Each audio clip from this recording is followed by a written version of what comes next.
ಚೆನ್ನಾಗಿಲ್ಲ, ಬರೀ ಬಿಲ್ಡಪ್ ಹಂಗೆ ಅಂತ ಇದ್ರು. ಇಷ್ಟ ಆಯ್ತು, ಚೆನ್ನಾಗಿದೆ ಮೇಡಮ್ ಸಿನಿಮಾ ಇಷ್ಟ ಆಯ್ತಾ? ಸೂಪರ್ ಮೇಡಮ್ ನಿಮಗೆ? ಸೂಪರ್ ಆಗಿತ್ತು. ಮೇಡಮ್ ನಿಮಗೆ? ಮೇಡಮ್ ಸಿನಿಮಾ ಇಷ್ಟ ಆಯ್ತಾ? ಚೆನ್ನಾಗಿದೆಯಾ? ಸಿನಿಮಾ ಇಷ್ಟ ಆಯ್ತಾ? ಚೆನ್ನಾಗಿದೆಯಾ? ಸರ್ ಸಿನಿಮಾ ಇಷ್ಟ ಆಯ್ತಾ? Nice, super. ಸರ್ ಸಿನಿಮಾ ಚೆನ್ನಾಗಿದೆ. ಅಮ್ಮ ಸಿನಿಮಾ ಇಷ್ಟ ಆಯ್ತಾ? ಸಕ್ಕತ್ತಾಗಿತ್ತು ಅಣ್ಣ, ಮೂವಿ ಮಾತ್ರ ಸಕ್ಕತ್ತಾಗಿತ್ತು. ಏನ್ ಇಷ್ಟ ಆಯ್ತು ಸಿನಿಮಾದಲ್ಲಿ? ಫಸ್ಟ್ ಬಂದಿದ್ದಿದೆ ಸಾಂಗ್ ಇಷ್ಟ ಆಯ್ತು ಅಣ್ಣ. ಓಕೆ, ಒಂದು ಡೈಲಾಗ್ ನೋಡಿದ್ಯಾ?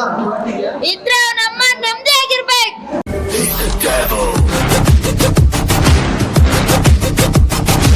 ಸರ್ ಡೈ ಬೀವಸ್ ಸರಿ ಜೈ ಡಿ ಬಾಸ್ ಅಂತ.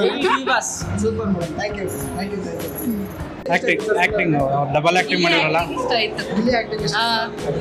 ಸರ್ ಸಿನಿಮಾ ಚೆನ್ನಾಗಿದೆಯಾ?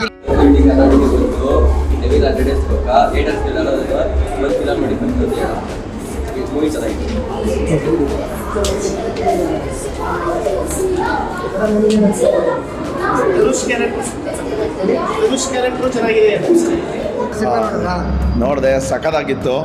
ದರ್ಶನ್ ಆ್ಯಕ್ಟಿಂಗು ಸೂಪರ್ ಆಗಿದೆ, ಅದು ಮಾತಾಡೋಂಗೆ ಇಲ್ಲ, ಎರಡು ಮಾತಿಲ್ಲ. ಮತ್ತು ಇದರಲ್ಲಿ ಡೆವಿಲ್ ಕ್ಯಾರೆಕ್ಟ್ರು ಸೂಪರ್ ಆಗಿದೆ. ಮತ್ತು ಇನ್ನೊಂದು ಕ್ಯಾರೆಕ್ಟ್ರ್ ಬಂದ್ಬಿಟ್ಟು ಸಿಕ್ಕಾಪಟ್ಟೆ ಅಮಾಯಕ. ಬಟ್ ಇಲ್ಲಿ ಬಂದು ಫೈಟು ಡ್ಯುವೆಲ್ ಕ್ಯಾರೆಕ್ಟ್ರಿಗೆ ಒಳ್ಳೆ ಫೈಟ್ ಇದೆ.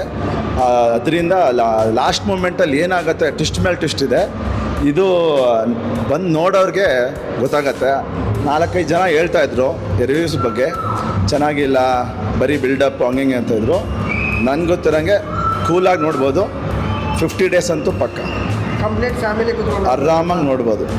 ಒಂದು ಚೂರು ಎಲ್ಲೂ ನನಗೆ ಇಲ್ಲಿ ದರ್ಶನ್ನು ಹಂಗೆ ಮಾಡಿಲ್ಲ ಹಿಂಗೆ ಮಾಡಿಲ್ಲ ಆ ಥರ ಅನ್ನೋದು ಇದಿಲ್ಲ, ಸ್ಟೇಟ್ಮೆಂಟ್ ಇಲ್ಲ.